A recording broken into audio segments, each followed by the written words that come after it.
walk you through most of the features of the language, but our focus is going to be, here's how you use this feature to accomplish this particular design strategy.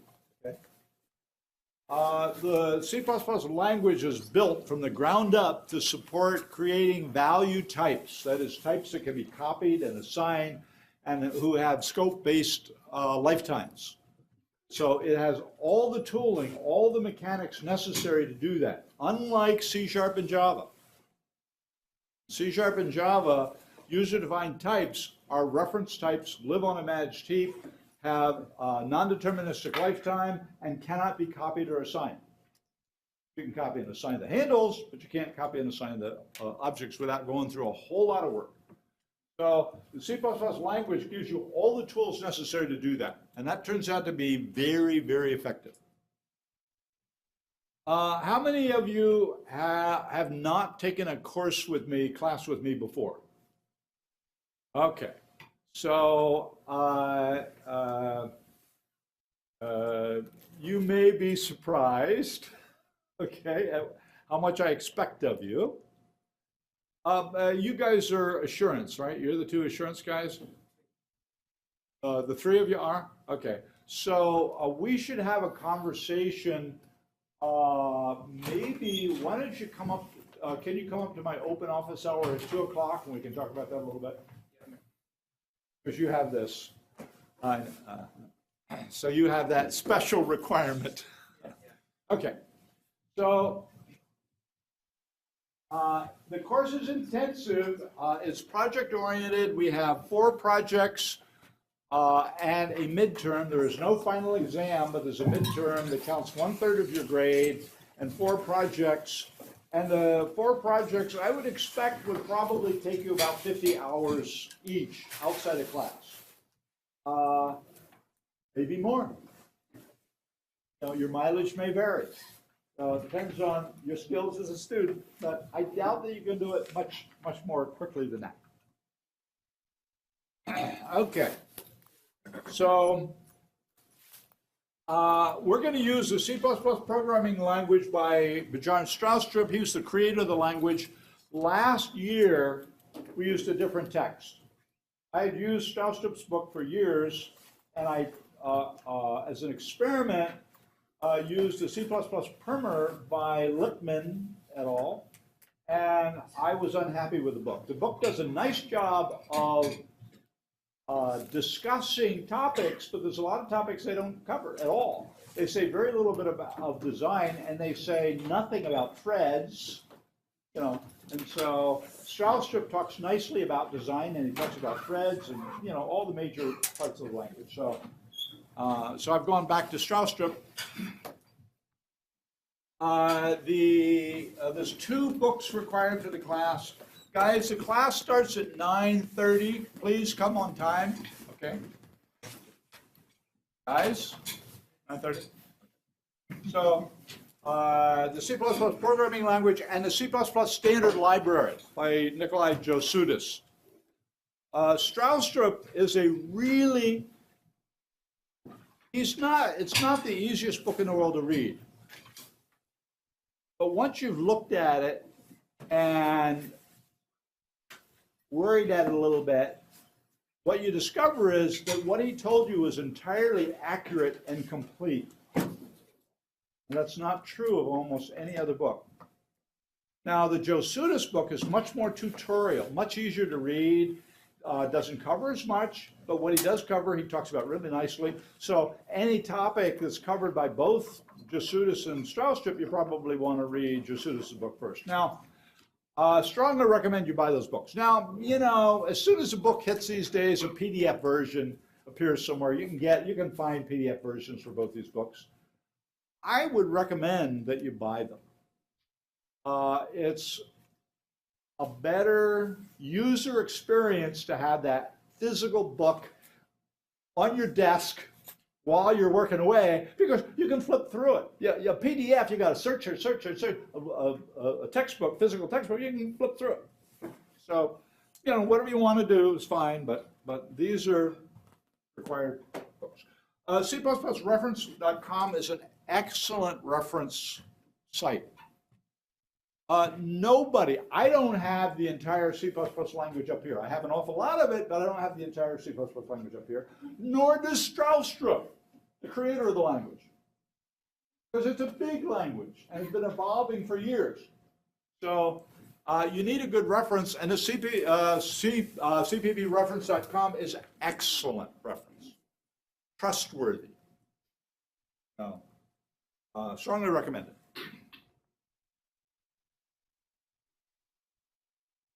So there's a bunch of recommended references here. Ignore these for this semester. These are here really, this is the book we used last semester. This one, you know, is worth, if you can find a PDF of that one, it's probably worth doing because what he talks about, they talk about quite clearly. It's a more tutorial book than Stroustrup.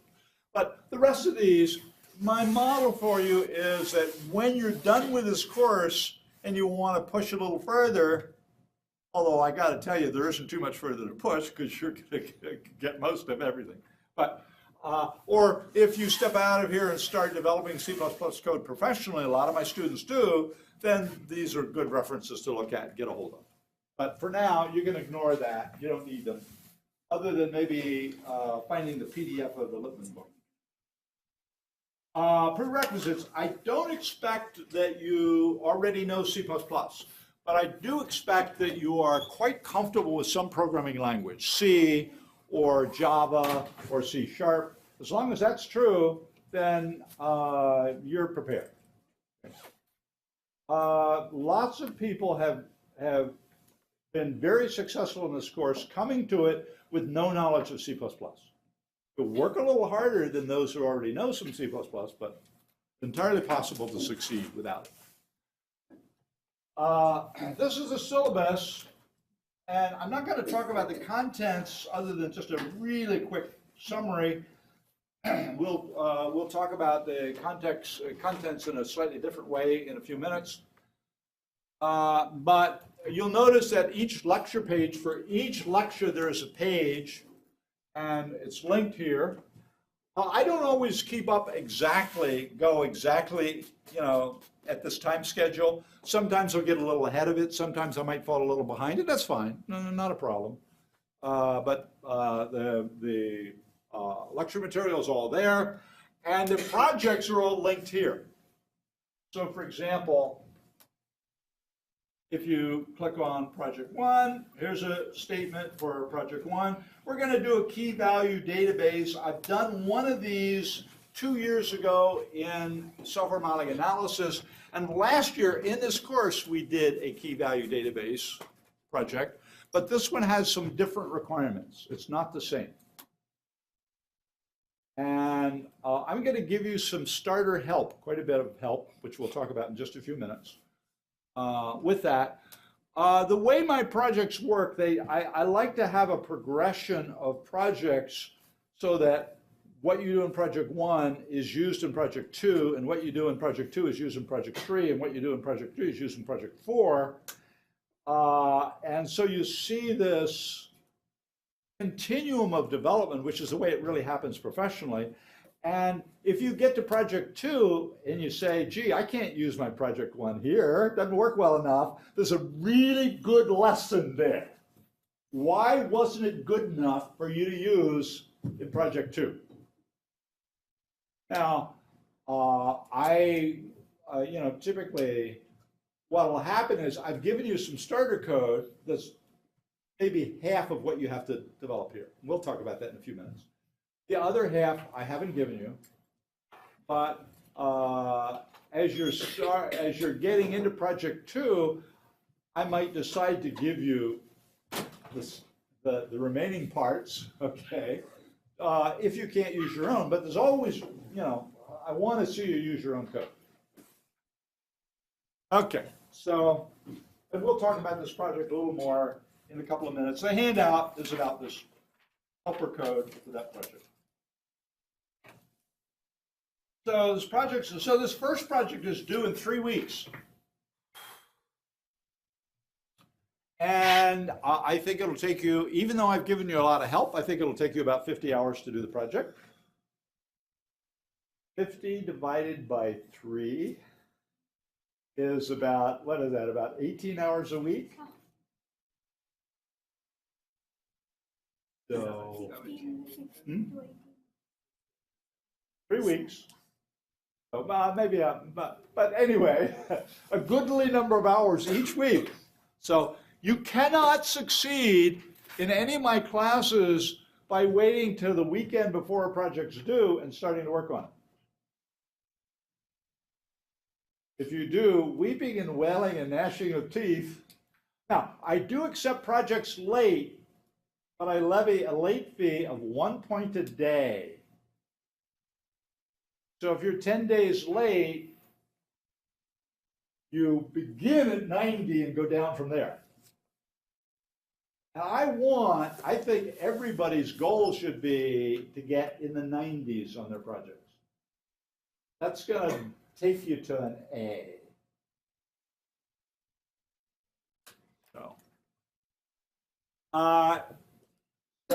And then, project 2 is due just before the midterm exam.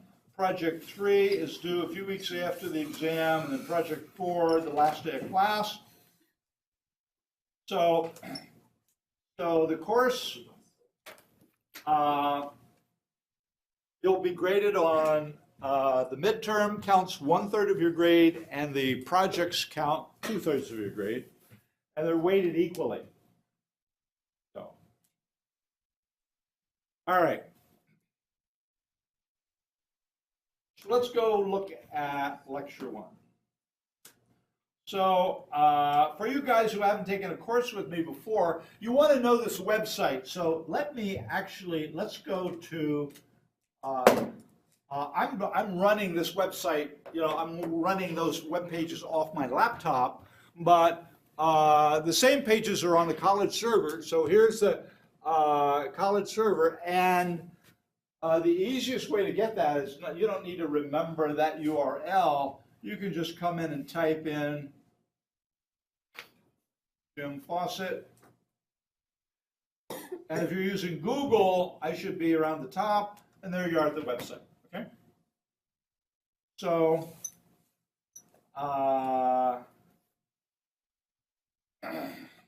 there's a lot of stuff on the site that we'll want to use. I'll get back to that in a minute.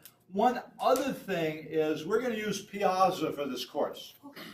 Most of you should have gotten an email from Piazza. Some of you have gotten raise your hand if you've gotten an email from Piazza. Okay, most of you have. If you haven't, see this handsome fellow sitting in the back corner? Stand up, Amar. Stand up and smile. So that's Amar Salomon. He's the chief honcho TA. There will be more TAs, but he's the leader of the bunch. You can see him, and he'll help you get. First of all, just go to Piazza. You just type in Piazza, Piazza, and that'll take you to the site and see if you can. They can log in themselves. Can they? Do you remember, Amar? Yeah, the link goes to everybody, and that's like an. Well, see, the email goes to I set up Piazza 2 weeks ago, so anybody who registered after that didn't get added. They can look it up by the number of the course. Yeah, they can look at it, but can they then enroll themselves? Yeah. Okay, so you can enroll yourself. If you can't figure out how, go talk to Omar. But you should be able to. Now, what we use Piazza for is as a question and answer board. So, you pose a question, and another student can answer it, but I ask the TAs to look at it once a day, and I look at it a couple of times a week, and if a student answers it and the answer isn't quite right, we'll gently correct that answer. But I welcome Wei Heng has contributed sometimes, with an answer to a question, right?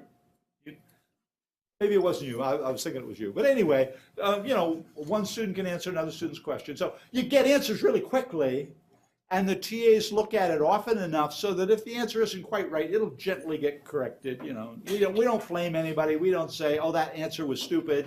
We don't do that, but we might make a minor correction to, just so you know you're getting the good stuff. So use Piazza. One of the reasons for us using Piazza is that I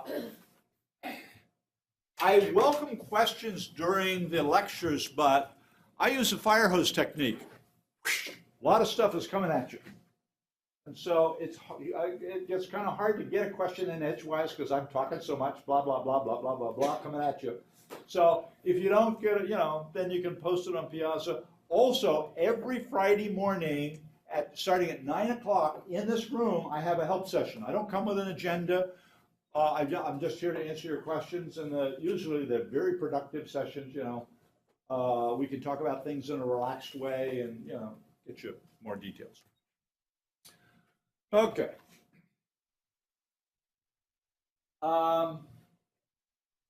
So if you go to the home menu, all of these drop downs are appropriate for all the courses. But if you go to the individual lecture page, these menus are mostly just for this course. So if you go to lectures, here's each one of the lectures in this course, so if you want to find, where do we start talking about sockets? Right here. So you click on SOCKS 1 and away you go. The projects are all listed here. So here's the project 1 description.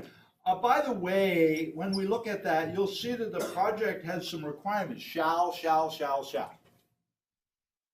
What those shalls mean is that you have to demonstrate that you met that requirement.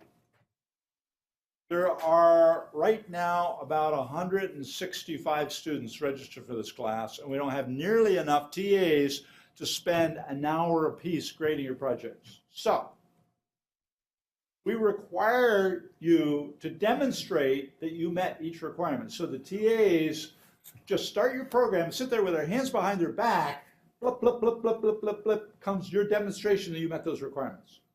And I'm going to show you this morning what that really means. So each of these shalls are just stuff you're going to do. Stuff you're going to do and demonstrate. Now, by the way, if you haven't met, the due date is coming and you haven't met every single requirement, you have a choice. Do I submit without meeting every single requirement? And you can. Or do I continue working on it and submit late and get a 1 point a day late fee? My recommendation to you is that you submit on time.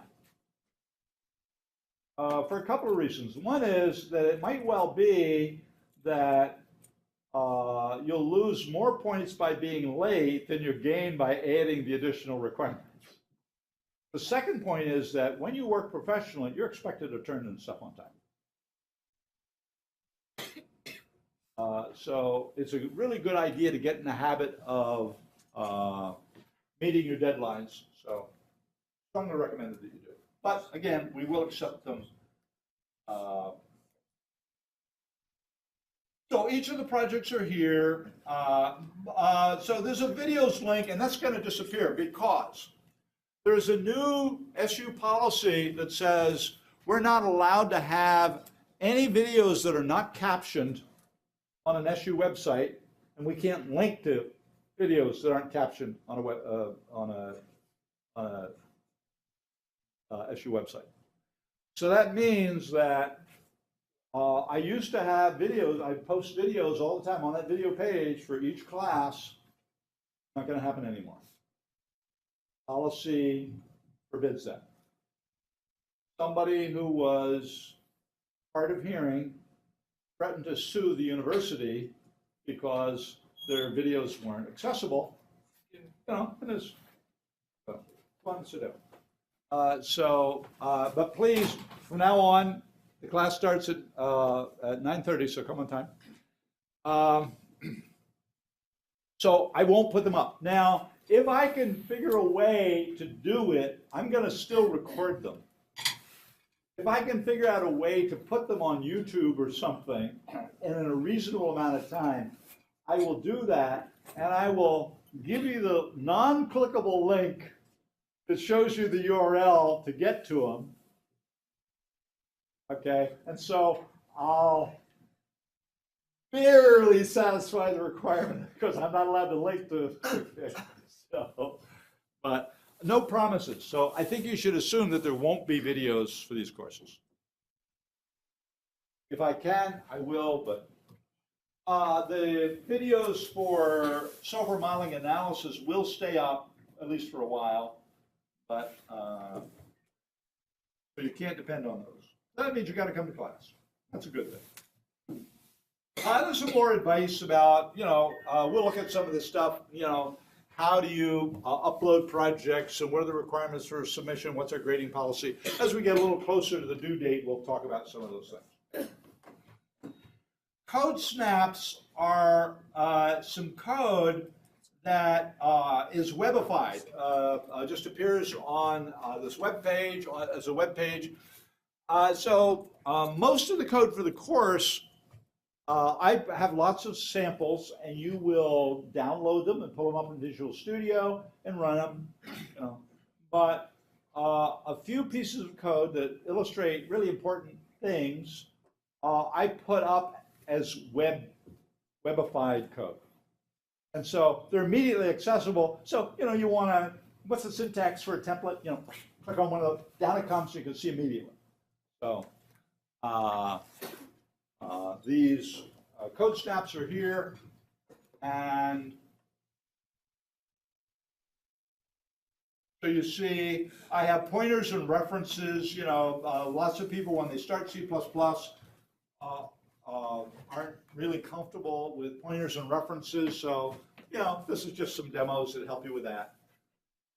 You will need to be comfortable with pointers and references. There are lots of ways to shoot yourself in the foot with pointers, but there are lots of ways to make sure that they're used safely, and I'm going to show you exactly how to do that by example and by, I'll talk about it and then I'll show you by example.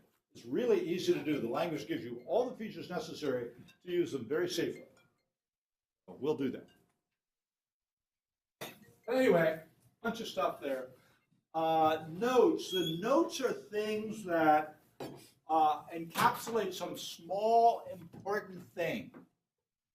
Classes, class relationships, inheritance, compound objects, templates.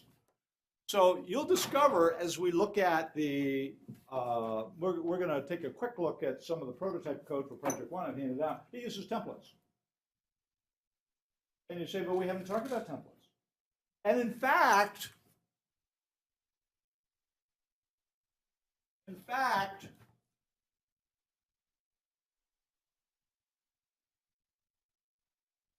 we won't talk about templates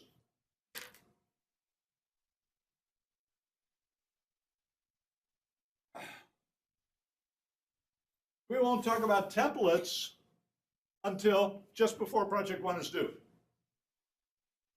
But there's there's two parts to templates, an easy part and the hard part. And all we need for Project One is the easy part. You don't need any of the hard stuff. So what you'll discover is that between looking at my prototype code and looking at this templates, here's some example code and a little bit of discussion. That's all you need. So you look ahead a little bit. So these notes will be useful. I want to stop and just take a quick look at this course summary. So this course summary is, in fact, a summary of what we're going to cover in the course. C++ language, and again, I am not going to teach you the C++ language. I'm going to illustrate almost all its important parts, but you are going to teach it to yourself. You don't already know. And even if you think you know, you'll know a lot more, okay, by the time we're done. Threads, we're going to write multi-threaded program. Sockets, we're going to use sockets to build communication channels. So we're going to build a message passing communication channel, and we're going to use sockets to do that. Okay. I have a sockets library that'll help you a lot. And there's a lot of helper code for some of this. There's a lot of helper code for the communication channel. Graphical user interfaces, we're going to build some. The C++ language has a very effective standard library, very well designed, well engineered, really useful, but it has some surprising omissions. It provides no help in building graphical user interfaces. And the frameworks that support building graphical user interfaces fall into two camps. The not very good, clumsy, hard to use camp, or the very good but very hard to use camp, like OpenGL. Open Graphics Language is a great library. You know, you can do lots of wonderful stuff, but it's hard to use. It's really big. So C# and the .NET framework has this beautifully designed Windows Presentation Foundation, and we're going to use that. So we're going to take a little tiny excursion, do a little bit of C# to build graphical user interfaces. But we need to make that interoperate with C++, and you can, and I'm going to show you exactly how to do that. So Project 3, I'm going to give you an awful lot of help with the communication channel. Project 3 will focus on building a channel and a graphical user interface. So what's happening in these projects is Project 1 starts out with a NoSQL database. Project 2, we're going to build a full-up repository with check-in, check-out, versioning, browsing, you know, all the good stuff. And we're going to use the NoSQL database to hold all that information. The repository will hold files and directories, but all the information about what's there, you know, what do you have, what are their characteristics, will be held in this NoSQL database. And then in Project 3, so that's just a local repository. In Project 3, we're going to get ready to make a remote repository by building a message passing communication channel using sockets and a graphical user interface. And then in Project 4, we buckle it all together to build a graphical client that talks to a remote repository. That's where we're going with projects. So we, you know, that's why we need what we need. And if you click on any of these, so if you click on C++ language, here it drops down a whole bunch of stuff. So historical context, yeah, okay, here's a diagram that shows the family tree, the language family tree for C++. So here's C++, created in 1988, and it started a little earlier, but the first public compiler was available in 1988. It grew out of Algol and C. Algol is a European language developed mostly by the French, I think, was used in a lot of scientific programming. Still used a little bit. And so on. But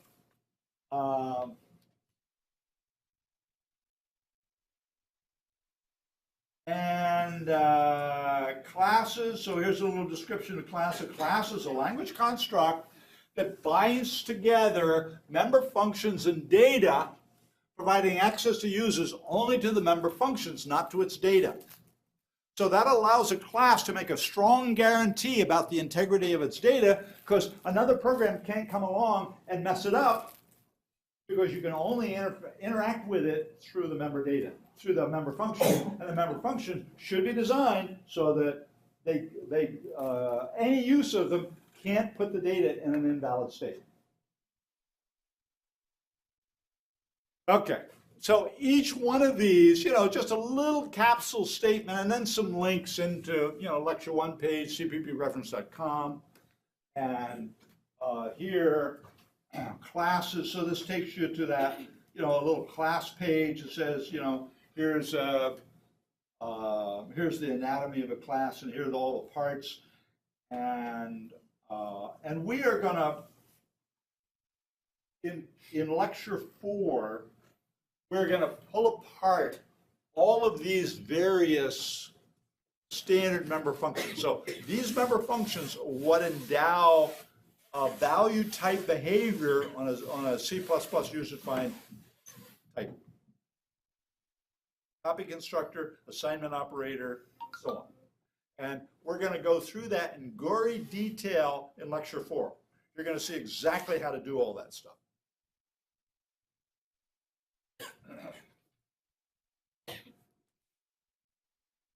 Um, you know, rule of three, abstract data types, templates. So here maybe you want, you know, little discussion of templates, and here's a template example, you know, some example code you can look at, and blah, blah, blah, blah, blah. I think there's a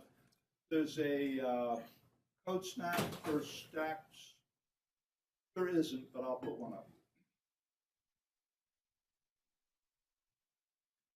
So, and, you know, class relationships discussion, there's 4 relationships between classes: inheritance, composition, aggregation, using, and there's diagrams associated with it. You know, you can click on the diagrams and bring them up and look at them. We'll be talking about all this sort of stuff. So the model of this is that this is like a quick entry point into the various things we're going to talk about in the class. So it helps you understand what's the flow of what we're going to talk about. And if you need to look ahead, like we need in project 1, you need to look ahead on templates a little bit. Let you do a little bit of gentle exploration to pick up whatever you need to know. And it's also good as a review for the midterm exam. And it's also good when you're going to interview. You want to review stuff. Nice thing to do. So C++ language and threads, discussion of threads, sockets, discussion of sockets, graphical user interfaces. I talk about a little bit about that. Standard libraries. So this isn't all of them, but they're the most important ones. The C++ standard library, as I started to say when we were talking about graphical user interfaces, very well designed, very well engineered, but it has some surprising omissions. It has no ability, supports no building of graphical user interfaces. And also, it provides no support for getting directory information. You can, if you know a file exists, you can open it using the standard library. You can create a new file, but you can't go to a directory and say, what do you hold? So I built a library to help you do that. I'll talk just very briefly about that in a minute. So you'll discover that the libraries are very well designed, quite easy to use, but have some omissions, but the omissions are fairly easy to fix up. Here's some custom libraries. So here's a file system that I wrote that uses the Windows API to explore directories and do path manipulations and stuff. Socket library that I wrote that supports both IP4 and IP6. C++ properties is a little example of what you can do. C++ doesn't have properties like Java and C# do. C++ doesn't, but you can build your own if you want. So, and I show you how. There's a we need to when we build even for project 1, we're going to need to do a little XML because in project 1 the database has to be persisted, has to be saved. We're going to save it to XML, and so there's a XML document library that I provided that lets you do that in a quite simple way. Okay. And there's a study guide, OD study guide, and the good news is, boy, there's, you know, links to all kinds of stuff. The bad news is, oh boy, there's links to all kinds of stuff. So, we're gonna, you know, you'll be comfortable with most of all this stuff by the time we're done. And in order to get there, we need to work really hard. I'm going to work hard, and you're going to work hard. Okay, so that's where we're going with this course.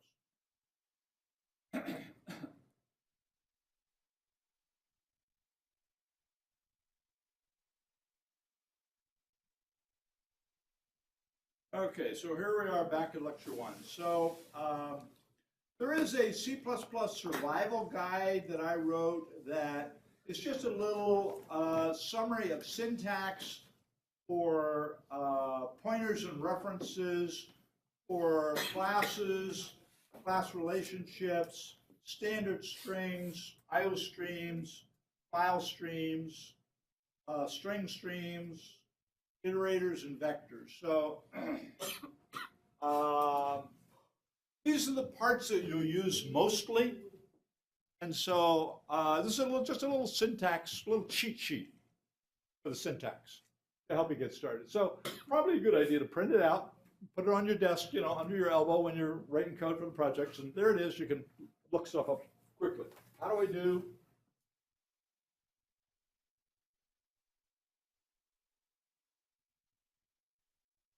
Okay, so syllabus we talked about, course summary we just finished. So here's project one. So let's come back to this just for a minute. So project one, again, last year's class did a NoSQL database. It's not quite the same as this one. The requirements are different. They share some requirements, but they're different. I've given you some helper code, and the helper code satisfies that requirement. And that's the core part. What the helper code doesn't do is give you any way to query the database. All the helper code will do is let you see its contents by using each of the keys. You can get the key collection, and you can look at each key and click, click, click, click, click. But you don't want to do that. You want to make a query. Show me all the stuff that satisfies these conditions. Bam! You're going to write that. You're going to write a query part. I'll have some suggestions. Not immediately, but fairly soon I'll have some suggestions on how you do that. And you have to write the persistence part. And the persistence isn't just save the whole database. The persistence says save all the files in some category. So you're going to provide the capability to shard out the database into different parts, different files, if you want.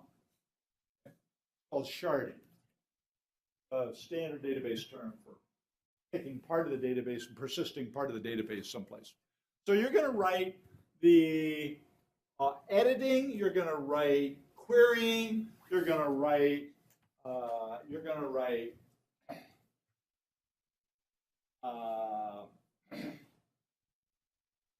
persistence, and you have to demonstrate that you meet all of the requirements. So let's pull up. Let me show you what that means. So here's the prototype code. So, if you look at the sheet, the handout, you'll see, okay, there's a DB core, sure enough, DB core. There's a date time, sure enough, date time. And if we run it, demonstrating requirement 1, demonstrating requirement 2, demonstrating requirement 3A, demonstrating requirement 3B. And these have to be real demonstrations. So for example, when you get to editing, you need to show, if you're going to demonstrate that you can edit an element, you need to show the element before it was edited, and then say, now I'm going to, and then here's the element after editing. That's the thing you have to do. And, you can use, this is a little IO that I wrote. You can use that IO to illustrate your database. So here I am demonstrating, the first one says, the first requirement was that you've written this using C++ 11. So I took a construct that only compiles under C++ 11 and put it into my test. And I said, see? So here's this function, bool, C decal void. It doesn't matter what that means. You don't know what that means now, but you will fairly quickly. But this is something that was only available since C++11, so it couldn't possibly be there if it wasn't written in C++. Concrete proof, passed using C++.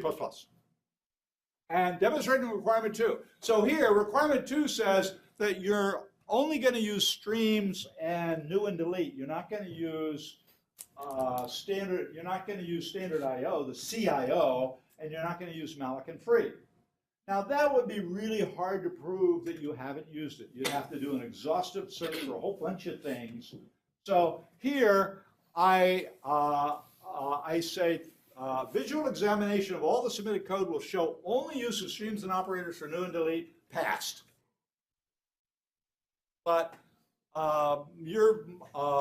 except for a requirement like that, you need to really demonstrate you met everyone.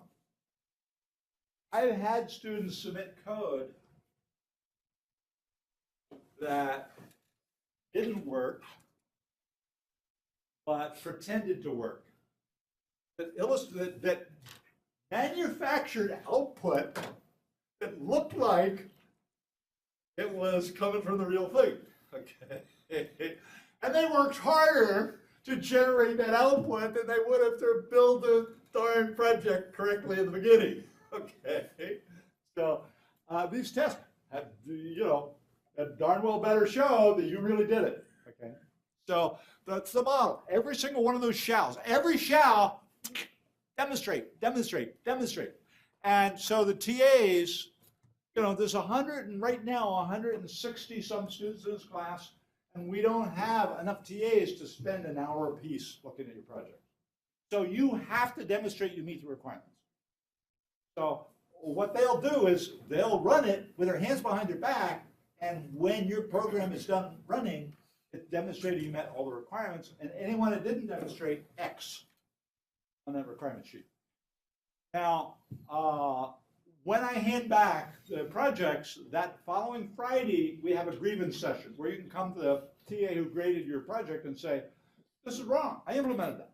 And the TA will say to you, show me where in the output it demonstrates you implemented that. And you'll say, well, I didn't write any output, no points, nothing back. Okay, no correction. You're obligated to demonstrate you meet every requirement. That's a professional, same kind of thing. When you work professionally, you're obligated to demonstrate that your code works. To be a design review, and you darn well better prove that your code works at a design review. Well, there's a design review and an implementation review, but an implementation review, you got to demonstrate it works. So now let's pull up the sheet I handed out and take a little bit of a look at it. So let's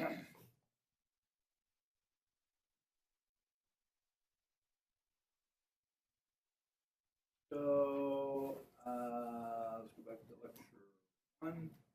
And if we come down here to projects, here's the prototype class diagram. So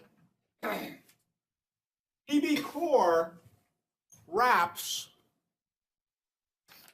a standard unordered map. And what that is a hash table. For you guys that know C# or Java, it's a dictionary, key value pair store. But it's based on a hash table, meaning that the key to find something, the key is given to a hash function that computes an address in a table where you'll find that element stored. There's a bucket of hash function isn't guaranteed. If 2 keys are unique, it's not guaranteed that the address will be unique. So you might have more than one. So what happens is that a hash table has what's called a bucket, which is just a linked list of all the elements that map to that key. So anyway, it's essentially constant time. The time it takes to compute the address from the hash, essentially constant time. So no matter how big the store gets, it's essentially constant time lookup. That's cool. And that unordered map is a NoSQL database. It is. All DB Core does is wrap it a little bit to give it a database wrapper. So it looks like it's easier to use than the unordered map directly. It focuses you on what we're doing. So what we have a datetime object. We have a child collection which represents dependencies. So in our repository, when you use your NoSQL database in Project 2, this T is the payload. This will be a fully qualified file name. We're not going to save files in the database. The directories do a nice job of that, but we're going to save information about the files. Where are they, and other information about them. Who's the author? When were they submitted to the database, and so on. We're going to include that in this other data. And especially, what is its dependencies? I want to be able to go to the repository and say, give me that element and get back that element and everything it depends on. So I don't have to remember all those things it depends on. So we have a child collection, and this child collection is just a set of keys. And so that key gets to the element of the file that this file depends on. And there's a date time, there's a couple of, there's a name, metadata. I haven't shown all of them, but basically this is the model. So so the prototype code defines a database element, and it defines this core, which is a wrapper around a standard map, a dictionary. Now, one reason we use the T is that from application to application, the kinds of things we want to store in the database, the real thing, T represents the real thing I want to store. For the repository, it's a fully qualified path name, file name. Maybe it's a little more, because we probably want to store categories. For a professional project, there might be several thousand packages in a professional project. How do you find them in a repository? You need to divide it up somehow, and that's what categories are all about. So these are display files. These are signal processor files. These are user interface files. Okay. Those are the categories. So we will store in this T will become an object that holds the string file name, fully qualified file name, and a set of categories. Probably a little vector of categories, something simple, some little simple code. Now, this stuff over here is what does that requirement 1, requirement 2, requirement 3, requirement 4. Each test, every time we want to run a test, that test should run in the context of a try-catch block. If you don't know what that is, look it up. Okay? I'll talk about exceptions sometime later on, but it's, you'll see it in my code long before I talk about it, and my talking about it will just is intended to give you the fine details about it. So go look it up. But it's essentially an error handling mechanism, and I think most of you know what an exception is. So each test, what you want is, if an exception is thrown, you don't want all your testing to stop. If there's 43 tests, I don't want it to test the first 3 and then bang, an exception thrown and it doesn't test anymore. I want to test 1, 2, 3 exceptions thrown, 4, 5, 6 down to all 40. I want them to all run. So we run every test in the context of a try-catch block. But it's a real pain to write those 43 try-catch blocks. I only want to write it once. That's what this does. So test executor runs a single test in the context of a try-catch block. And then test exec has a collection, which I haven't shown here, but it has a collection of tests. And it just steps through those tests, running each one of them in this guy's try-catch exception mechanism, environment. And this test string is what we mean by a test. And what this is a name or a phrase, and then a callable object, something that can be invoked that returns a Boolean, takes no arguments and returns a Boolean, passed or failed. Okay, and when we talk about the code, we'll look at that a little more. But basically, so that's what this is. So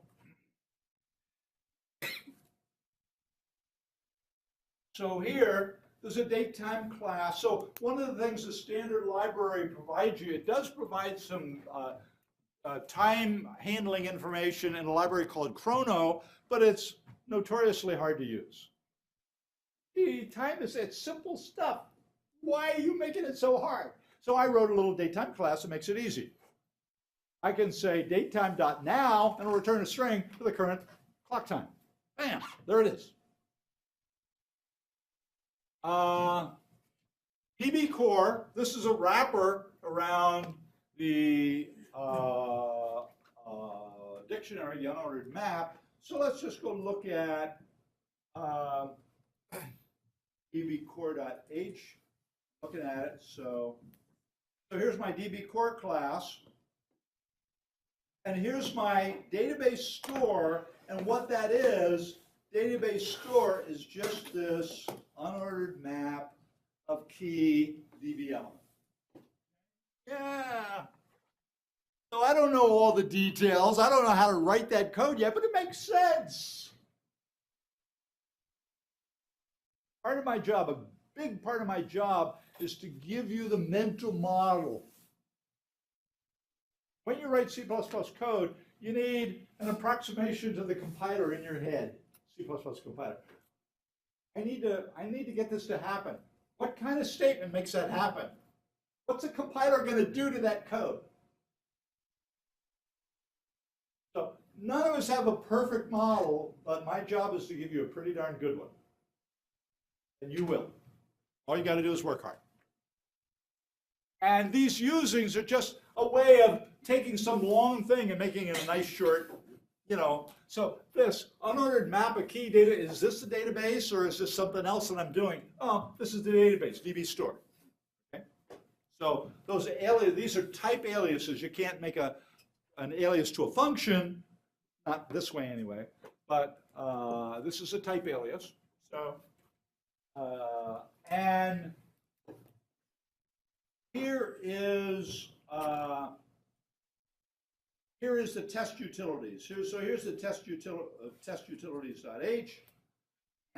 Notice that my packages all start out with a prologue and a quick statement about what it does. Provides single user test harness. And this package provides classes test executor and test executive. Tells you a little bit about what they do, what are the required files, maintenance history, and then the code.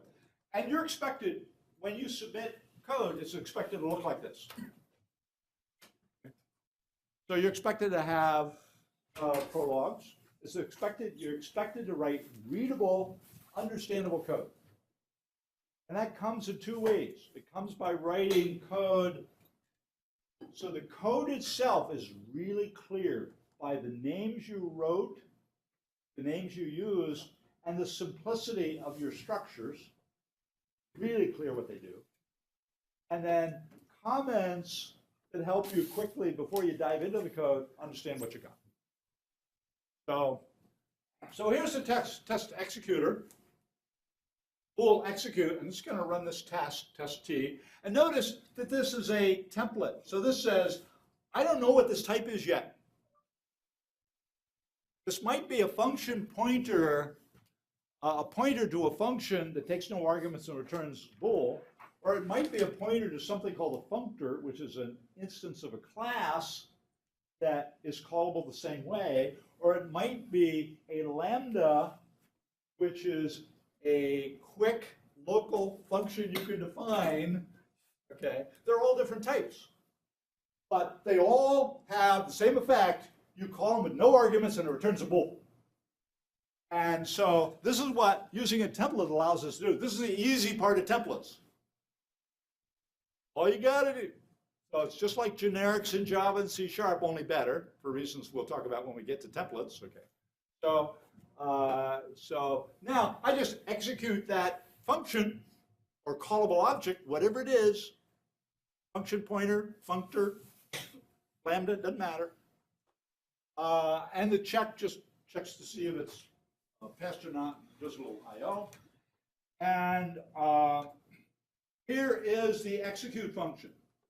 So notice that there is a try-catch block. So here's try. Here's where I'm executing that T. Here's T. I'm executing it. It takes no arguments and returns a bool. And now I check the result. And what this does is if it returned false, it just prints out the test failed and gives you the name that you supplied, you know, the little phrase that you supplied in the test. And so if it doesn't throw an exception, it does a runs a test, displays its whether it's pass status, and then returns the result, true or false. If it's an exception, what it does is it displays that it's false and then returns. So even though an exception was thrown, the exception is caught, the fact that it's an error was displayed, and then it returns. So occasionally, an exception is not an error. Suppose I was testing some error handling. The error handling is going to should throw an exception. So if I don't throw an exception, that's an error. Right?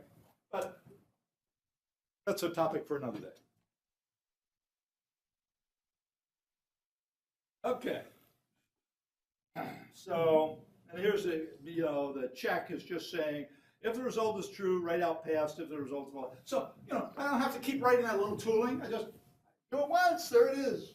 And then every test just does that. Here's the test executive class. And so I say, now this standard function is something we'll talk about. I'm not going to talk about it today, but I'll talk about it real soon. Do tests, register test. So register test is just a way for me to add a test to this guy's collection. Remember that this guy is holding here's a tests equals standard vector of this test structure, and the test structure is just a test and a name. And then I register that, I add that test to the collection, and then when I execute, all I'm doing is saying, for each of those tests in this collection, execute. So now it's running in the context of a try-catch block, and we'll report whether it's true or false. Oh. So, and for the prototype, so here's the database. So this database just is a little he said, she said. So you'll notice that I and all the TAs have a record. So there's a record for Amar. Okay. So here's Amar's record. Amar, TA for 687. And child keys are Sun, Pressure, Aurora, and Janapa. I think these are going to be my TAs. The department hasn't told me yet. I don't know. So on my record, Amar and those other guys are my children, the people I depend on. Now, Amar is the chief TA, okay? He's a little more equal among equals, okay? And so his children are the other TAs. Nicely recorded. I'm illustrating that dependency structure. And so here is the date time. Here is the name. There's a string description for each element. So if I want to describe what this file is doing, I can put it in a description. So in project 2, you're going to write some browsing that lets you step through each of the files and see what they're doing.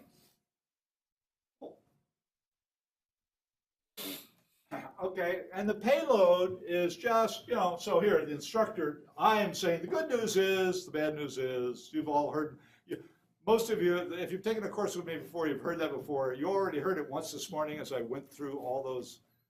The good news is there's lots of code for you to look at. The bad news is there's lots of code for you to look at. So, and Akash is saying, you didn't demonstrate requirement 6. And Amara is saying, you should try, and so on. That's the model. Little demo database to kind of pulling you into the way the class works as well as demonstrating what you got to do for project 1. Okay, so my goal, I did this for a reason. So I have this project statement, which is an interesting project, does something useful. We're going to discover that we can create a database that is persistent, that is queryable, that can have stored procedures, and that for which we can create indexes, all the things you do with a major database, and we can do that in 3 weeks of work. Piece of cake. Well, maybe not a piece of cake, but not all that hard, especially with the help I've given you. So I did what I think is half the project. And I did that on purpose. There's 2 purposes. The one purpose is that you can pull that down, look at the code, and see what you don't understand, and it gives you a tangible thing to go look at, or go to the TA, or come and talk to me. What does this mean? Something tangible. It isn't just, I don't know what's going on. What does this thing mean? Help me. But better, it says when you see that template, what does that mean? You go to the notes, look at templates, read it for yourself, and probably you'll answer your own question. And those are the best. That's the best thing that can happen when you answer your own question. The other reason for me to do this is that we did a similar project last year, and I don't want you just to go to your seniors and say, give me a copy of your exam. You change the name and submit it. Because there is a core and different requirements, okay, we'll spot that immediately. All the TAs and I will be looking, is this last year's project or is this year's project? If it's last year's project, 20, 30, or out of 100, something like that. If you use this core and build on it a little bit, even if you don't meet all the requirements, you're way above that. You're in the 80, 90 range. So it's here. I won't give you this much help. I will give you help for each of the projects, but I won't give you this much help. This is just the first time. While you're struggling to get your arms around this big language, you have lots of tools on the website, and you have this code to look at. Get your arms around. Okay. And Piazza, you can ask questions on Piazza. And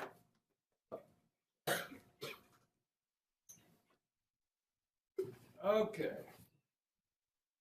What time do we end? 50. And what? 50. 10:50? Good. Okay. So I'm about on target here. So, I'm not going to go through this code anymore. I invite you. I will have a help session this Friday. So every Friday morning, almost every Friday morning in the semester, I have a help session in this room that starts at 9 o'clock and typically goes until about 11. And I don't have an agenda. I just come and answer questions. I'll get up at the whiteboard and I'll write stuff, and we'll pull up a presentation or pull up requirements and talk about them and stuff. So you're invited to. So that's a nice, casual, Here, there's so much coming at you, it's hard to get a question in edgewise, okay? But there, on the Friday morning help session, it's easy to get your questions answered.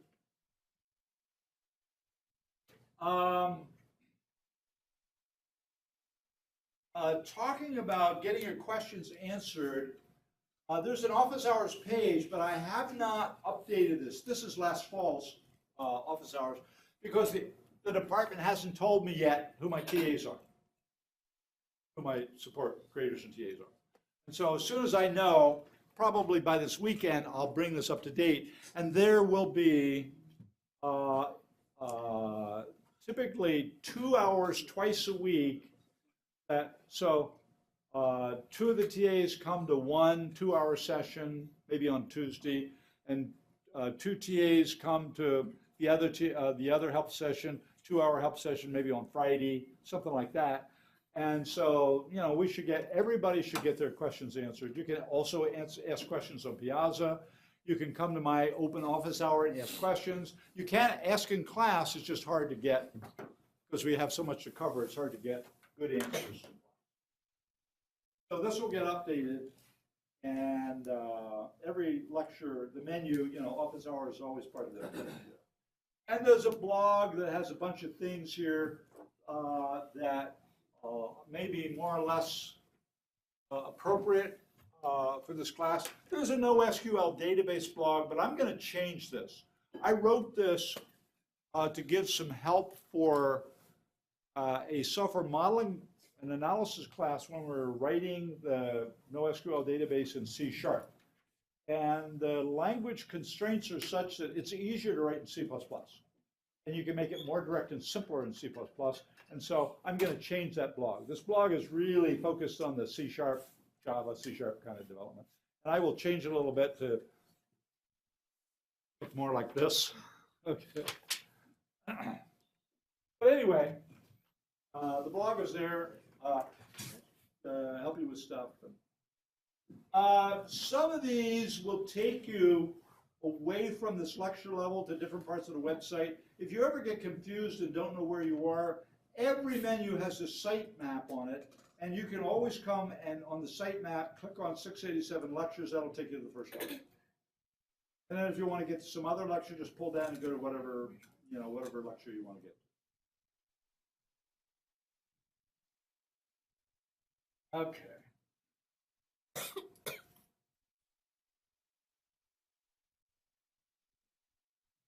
So, syllabus, which tells you when all the projects are due, and the projects have due dates on them as well. And with luck, what I say on the syllabus is the same as what I say on the project statement. If you detect that they are different, please contact me right away, and I will make them the same. Okay, I don't want ambiguity about when it's due. One other thing, just a little caveat. I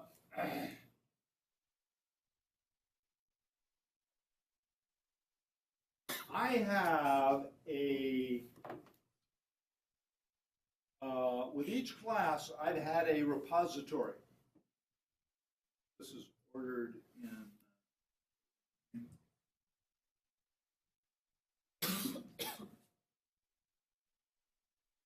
Oh, I gotta be in the code. So I have a repository.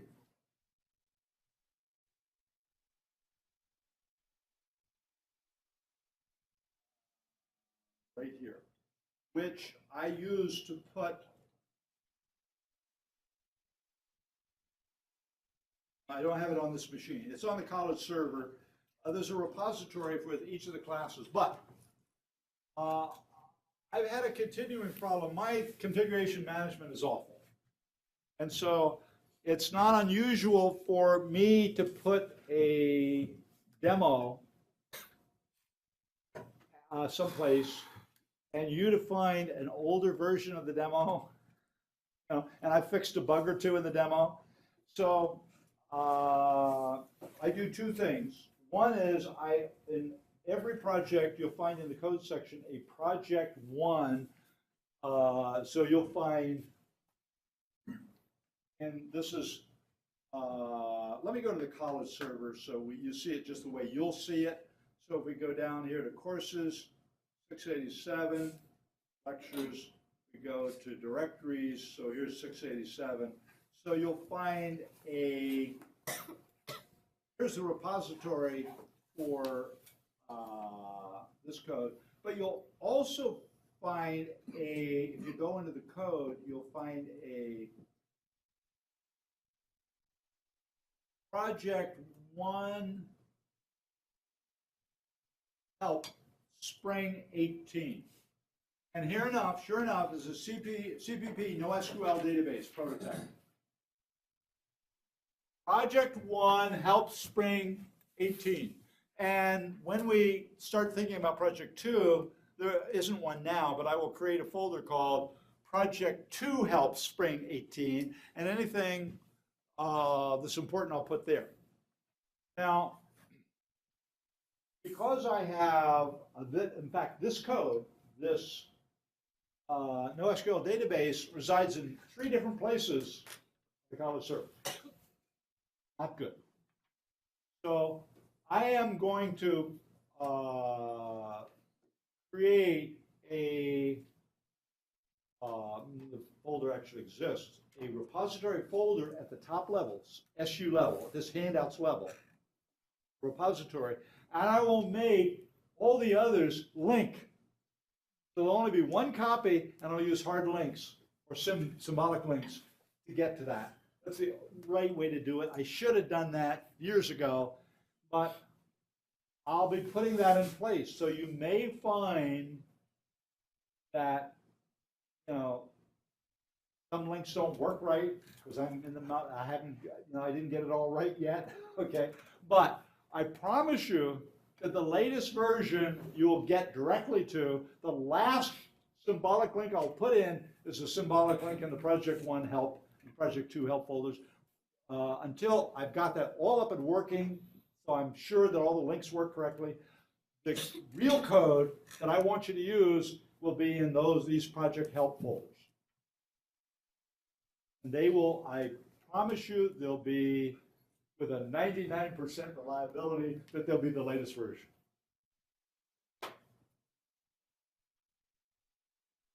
But you'll have to bear with me because I'm going to be fiddling around with links for a while. And I've got so much stuff to link and clean up that it'll take me a little while.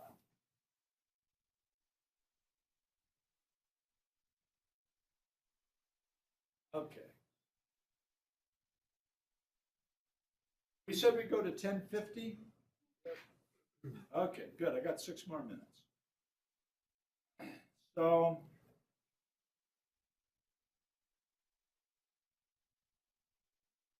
okay. So, each lecture has a lecture page. I don't, so let's go to the syllabus for a minute.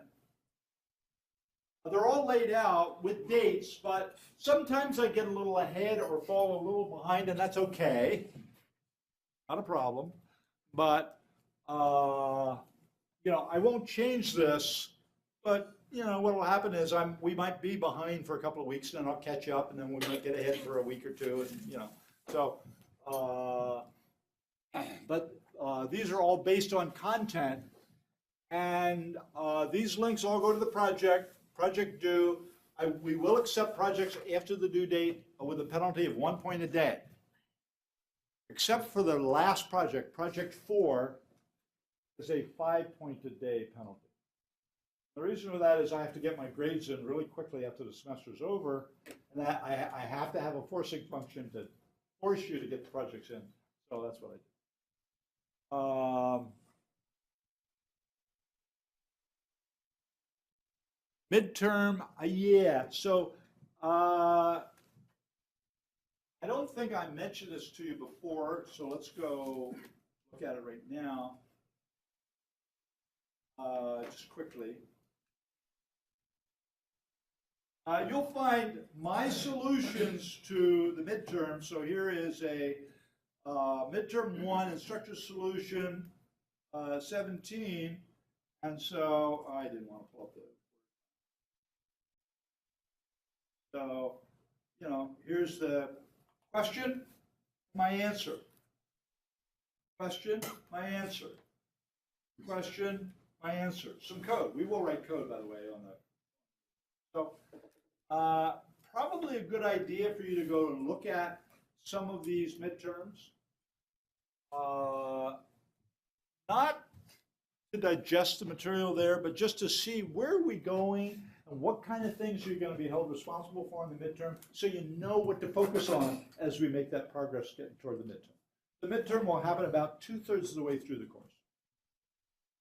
We will have gotten most of the major content in, and then it's just gravy after the midterm, okay? So, there's some interesting stuff we're going to talk about. So I think you should, maybe this weekend, look at it. You'll notice that there's 4 midterms and they're all different. And the reason is that both sections are packed, just like this section is packed. And, we're all honest people, but I don't want to strain your integrity to the breaking point. So here you are sitting, it's so tempting to, so I hand out, at this class, it'll be exam 3, 4, 3, 4, 3, 4, 3, 4. And they aren't just the same questions shuffled around, they're different questions. And the distance between midterm 3 and midterm 4 will be the same as the distance between midterm 3 this year and midterm 4 last year. Same distance. So you're getting a lot of help by looking at those past midterms. And and there's 4, because in the morning session I gave 1, 2, 1, 2, 1, 2, 1, 2. And so, there's no point in you run out, to the people we just got at, what was on the midterm? Because it's a different exam. All right, any questions about what this is, where we're going? So I think what you want to do is you want to take a look ahead. I will often put, so looking ahead, you want to take a look ahead. We're going to talk about some of these things on Thursday, okay? So you want to take a look ahead a little bit. I don't mean to study it, but for example, you might take a quick peek at some of the stuff. You want to definitely take a look at the project statements, especially look at the project code, the helper code, and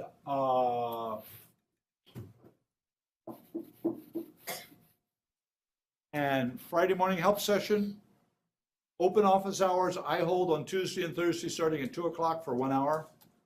And the TAs next week will be holding office hours. Any final questions before we break? Going once, going twice, we're broken. Handouts are still here. If anybody didn't get one, come and pick one up.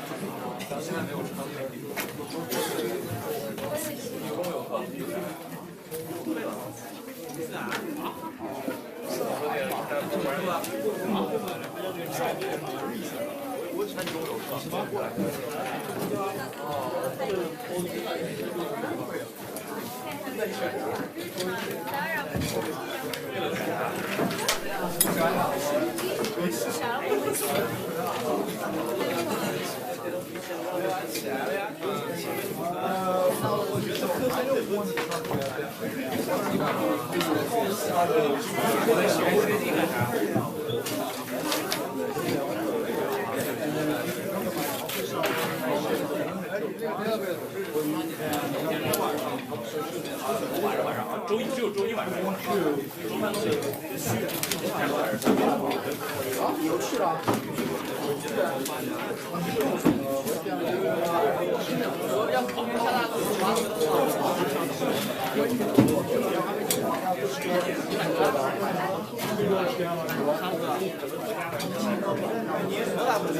我想选，你选吗？第一呢，你要把那个在这个或者去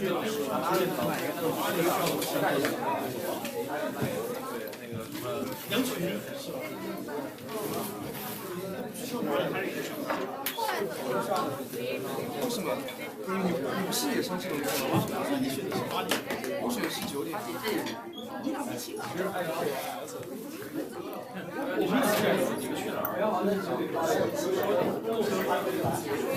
你是哇，你有这么多时间。